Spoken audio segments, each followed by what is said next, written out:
નમસ્કાર દર્શક મિત્રો, દેશ અને દુનિયાના સુપરફાસ્ટ સમાચારમાં આપનું સ્વાગત છે। આજના તાજા અને સૌથી મોટા સમાચાર જાણીએ પહેલા ચેનલને સબસ્ક્રાઇબ કરી નાખજો। કમોસમી વરસાદની આગાહી। હવામાન વિભાગે આગામી 2 દિવસ વરસાદની આગાહી કરી છે, જે મુજબ ગુજરાતના મોટાભાગના જિલ્લાઓમાં 48 કલાકમાં હળવો વરસાદ વરસી શકે છે। તેમજ વરસાદી માહોલ વચ્ચે ગરમીનો પારો નીચો રહેશે અને લોકોને ગરમીથી રાહતનો અનુભવ થશે। જ્યારે મિત્રો આગામી સપ્તાહથી તાપમાનનો પારો 2 થી 4 ડિગ્રી વધી શકે છે, જેથી લોકોને ફરી એકવાર ગરમીનો માર સહન કરવાનો વારો આવશે। હવામાન વિભાગે એપ્રિલ મહિનામાં વરસાદની સંભાવના વચ્ચે કચ્છ અને સૌરાષ્ટ્રમાં વરસાદની આગાહી કરી છે। 2017મો હપ્તો ક્યારે આવશે? જ્યારે હવે દેશભરના ખેડૂતો એ જાણવા માટે ઉત્સુક છે કે યોજનાનો 17મો હપ્તો ક્યારે બહાર પાડવામાં આવશે, તો મીડિયા રિપોર્ટ્સ અનુસાર કેન્દ્ર સરકાર જૂન અથવા જુલાઈ મહિનામાં પીએમ કિસાન સન્માન નિધિ યોજનાનો 17મો હપ્તો જાહેર કરી શકે છે। જો કે સરકારે હજુ સુધી હપ્તાની રકમ ટ્રાન્સફર કરવા અંગે કોઈ સત્તાવાર જાહેરાત કરી નથી। રાશન કાર્ડ ધારક માટે મોટા સમાચાર।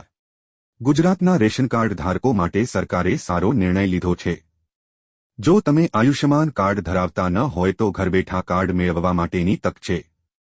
સરકારે એનએચઆઈ રેશન કાર્ડ ધારકો માટે ઘર બેઠા આયુષ્યમાન કાર્ડ મેળવવાની સુવિધા પૂરી પાડી છે।